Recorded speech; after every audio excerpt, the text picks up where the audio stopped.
दोपहर के 3 बज रहे हैं। आप देख रहे हैं मुद्दा गर्म है। मैं हूं आपके साथ प्रीति रघुनंदन। अयोध्या में श्री राम जन्मभूमि परिसर में खुदाई के दौरान 5 फीट का शिवलिंग मिलने का दावा किया गया। राम जन्मभूमि ट्रस्ट के मुताबिक शिवलिंग पर नक्काशी भी। My colleague and Secretary in the Ministry of Civil Aviation, Shri Pradeep Kharola. On my left, Shri Rakesh Asthana, who is the Chief of BCAS, and of course, the PIO. Now, when we announced the Vande Bharat program on 5th May, we met virtually. We met through a VC. And I think the very fact that we are meeting on the 21st in a physical setting, and this is something I'm doing, I think, for the second time the last 2 or 3 days. I attended, rather addressed a similar press conference. I think this is also a reflection of the fact that we have gained more confidence in terms of normalization of the situation and resumption. Under Vande Bharat mission, as we speak, the numbers of our citizens who were stranded and or in distress outside, those coming back is increasing. The latest figure that I have is that we have brought back more than 20,000 of our citizens from various destinations. We have at the same time utilized the outgoing aircraft to carry our citizens who are normally resident abroad and who needed to travel because they have jobs to do, they have got other professional commitments, and they were caught unawares, as it were, prior to the lockdown. Their numbers are less, not because we don't want to carry them, but because our flights to the United States, they're coming chock-a-block full, but they're also going full. But some of the countries from which we are bringing our citizens back, they are at this point of time not allowing foreign nationals to come back. And therefore, some of the people wanting to travel back, they may have permanent visas, they may have other residence permits, but since they are not on the passports of the countries, and there are 6 countries in the Gulf, Middle East, some countries in East Asia also. But the larger point I want to make is that we started somewhat cautiously. In the week between 6th and 13th May, the intention was to bring back about 12,800 or so. That was roughly the idea. We have stuck to those figures, but for the second week, which seamlessly was dovetailed into the first week, we ramped up the numbers, made it more than double. And even as we speak, I know my colleague, the CMD Air India and Secretary Civil Aviation, they are already talking in terms of ramping up the number of people to be brought back. Substantial increase in the number of flights that the Air India family, Air Indian Express will be undertaking. But equally, we have also taken up our private carriers, and I'm very happy about that. They had expressed a desire to participate in the evacuation efforts, and I think it's a tribute to them also that they've stood by us, and they are going to be joining in that effort, which will also enable us to increase the number of flights and ensure that more and more people who are in distress or are stranded outside can come back.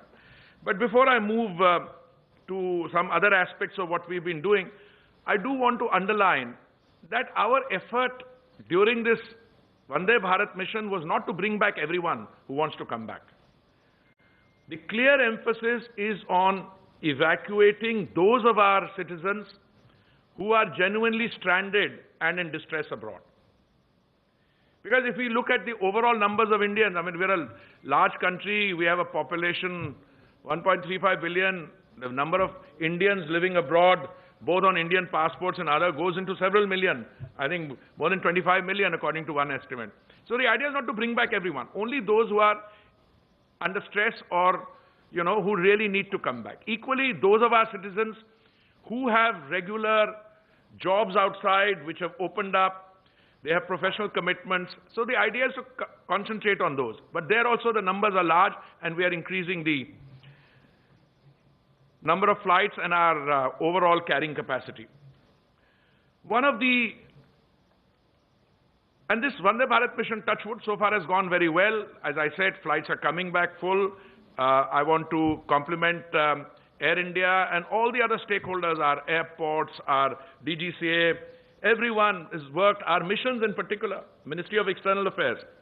Because, you know, these are very difficult circumstances. Locating people, identifying who should travel, under what criteria for under priority. These are not easy decisions to make, but it's been doing very well.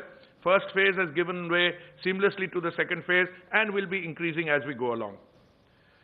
Another of our activities which was carried out, I think, with great satisfaction to me and to all the other stakeholders, is that after the suspension of flights on 25th March, one of the major initiatives of the ministry, Mission Lifeline Udan, which has now covered more than 5 lakh kilometers, 500,000 kilometers, and under Lifeline Udan, we have carried a cargo load of around 900 tons to various parts of the country.